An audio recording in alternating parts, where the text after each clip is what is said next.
The Ming dynasty, or the Great Ming, also called the Empire of the Great Ming, was the ruling dynasty of China for 276 years following the collapse of the Mongol-led Yuan dynasty. The Ming, described by some as one of the greatest eras of orderly government and social stability in human history, was the last dynasty in China ruled by ethnic Han Chinese. Although the primary capital of Beijing fell in 1644 to a rebellion led by Li Zicheng, regimes loyal to the Ming throne, collectively called the Southern Ming, survived until 1662. The Hongwu Emperor attempted to create a society of self-sufficient rural communities ordered in a rigid, immobile system that would guarantee and support a permanent class of soldiers for his dynasty. The empire's standing army exceeded 1 million troops and the navy's dockyards in Nanjing were the largest in the world.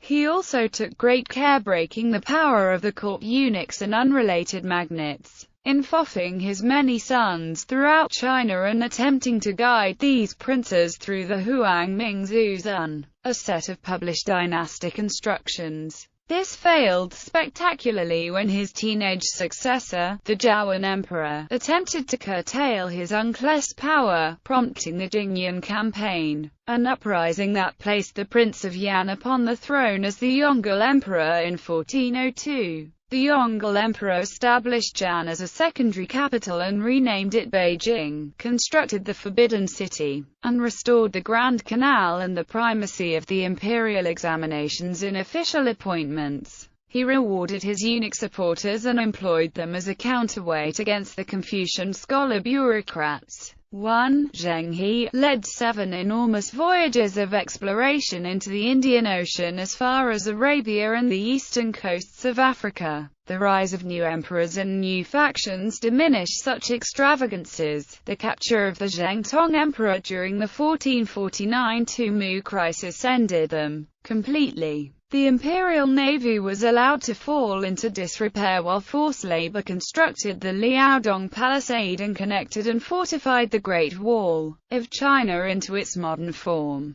Wide-ranging censuses of the entire empire were conducted decennially, but the desire to avoid labor and taxes and the difficulty of storing and reviewing the enormous archives at Nanjing hampered accurate figures. Estimates for the late Ming population vary from 160 to 200 million, but necessary revenues were squeezed out of smaller and smaller numbers of farmers as more disappeared from the official records or donated their land to tax-exempt eunuchs or temples. Heijin laws intended to protect the coasts from Japanese pirates instead turned many into smugglers and pirates themselves. By the 16th century, however, the expansion of European trade, albeit restricted to islands near Guangzhou like Macau, spread the Columbian exchange of crops, plants, and animals into China, introducing chili peppers to Sichuan cuisine and highly productive corn and potatoes, which diminished famines and spurred population growth. The growth of Portuguese, Spanish, and Dutch trade created new demand for Chinese products and produced a massive influx of Japanese and American silver. This abundance of specie allowed the Ming to finally avoid using paper money, which had sparked hyperinflation during the 1450s. While traditional Confucians opposed such a prominent role for commerce and the newly rich it created,